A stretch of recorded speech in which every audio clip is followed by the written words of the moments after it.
अस्सलामुअलैकुम दोस्तों, welcome to my YouTube channel Urdu government updates. दोस्तों, आज की इस वीडियो के अंदर हम जानेंगे Pakistan progressive public sector organisation में असामियों का ऐलान हुआ है।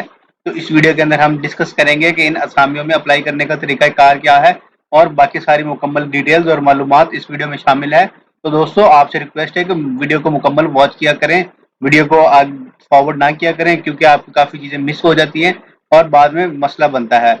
तो दोस्तों, आपसे रिक्वेस्ट है कि वीडियो को मुकम्मल वॉच कीजिएगा और साथ साथ नए आने वाले तो तमाम ऐसे हजरात जिन्होंने अभी तक चैनल को सब्सक्राइब नहीं किया, चैनल को सब्सक्राइब कर लें और साथ ही वीडियो को लाइक करना और बेल आइकन को प्रेस करना मत भूलिएगा, ताकि आपको तमाम तर ताज़ा तरीन अपडेट्स मिलती रहें। तो दोस्तों, आइए स्टार्ट करते हैं आज की वीडियो को बिना टाइम ज़ाया किए। तो दोस्तों, हम आ गए हैं ऑफिशियल नोटिफिकेशन की तरफ, जो कि गवर्नमेंट ऑफ पाकिस्तान की तरफ से जारी किया गया, जिसके अंदर हम देख सकते हैं कि काफ़ी ज़्यादा माशाल्लाह वैकेंसीज हैं और इन वैकेंसीज में अप्लाई करने का सारी डिटेल्स मेंशन है। तो आइए दोस्तों, वन बाय वन डिस्कस करते हैं और जानते हैं क्या तरीकाकार है। दोस्तों, नंबर 1 पे है वैकेंसी मेडिकल स्पेशलिस्ट की for colour Kahar, DG Khan and Sargodha में। तीन है वैकेंसीज हैं, जिसके लिए पे स्केल है SPS 9-10। क्राइटेरिया आपका MBBS होना चाहिए। साथ साथ दोस्तों, डेंटलिस्ट की जॉब है फॉर कलर कहार और इसके लिए आपके पास BDS first division with 2 years experience including house job होना चाहिए। थर्ड नंबर पे दोस्तों है जियोलॉजिस्ट की जॉब है for Dera Ghazi Khan and Sargodha.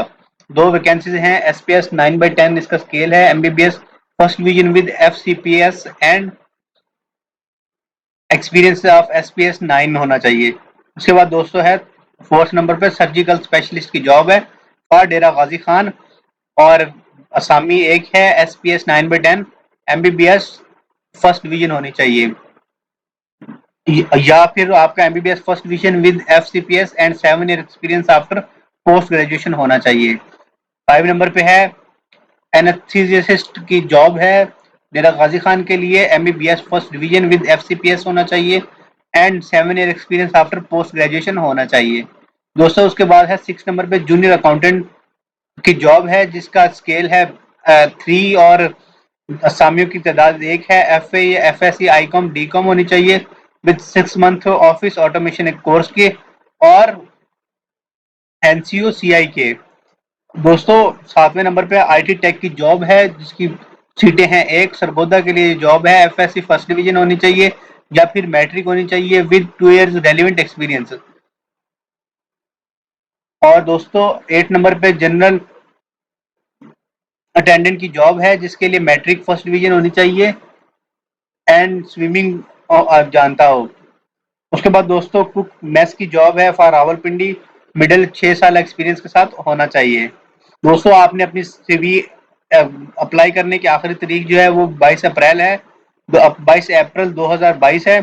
आपने अपनी CV फुल नेम, अपनी CV पे full name, father name, husband name, date of birth, domicile, postal address, mobile number, ये सारी चीजें मेंशन करनी है। Copy of 1 set of educational and experience certificates, cover letter, copy of CNIC, 2 तस्वीर। Candidate must be medically fit और candidate in government या semi government can apply और certificate from HEC recognised university. ये सारी चीजें आपने अटैच करके send करनी है, नीचे एड्रेस दिया गया है। और दोस्तों, सर्टिफिकेट इसके लिए आपको इंटरव्यू के लिए या किसी टेस्ट के लिए TA या DA दिया जाएगा। एज लिमिट जो है तमाम पोस्टों के लिए 18 से 35 साल है। जो स्पेशल, अगर कोई स्पेशल होता है केस, तो उसके लिए 10 साल एज रिलैक्सेशन कंसीडर की जा सकती है। तो दोस्तों, उम्मीद करते हैं आप मुकम्मल तफसीलात समझ आ गई होंगी। अगर आपको कोई भी क्वेश्चन हो तो आप मुझे कमेंट बॉक्स में पूछना मत भूलिएगा। साथ ही साथ आपसे रिक्वेस्ट है कि हमारे चैनल को सब्सक्राइब करना, वीडियो को लाइक करना और घंटी को प्रेस करना मत भूलिएगा, ताकि आपको तमाम तर ताज़ा तरीन अपडेट्स मिलती रहें। दोस्तों, आपसे इजाज़त चाहेंगे, नेक्स्ट वीडियो में मुलाकात होगी। तब तक अपना ख्याल रखें। वस्सलाम, अल्लाह हाफिज़।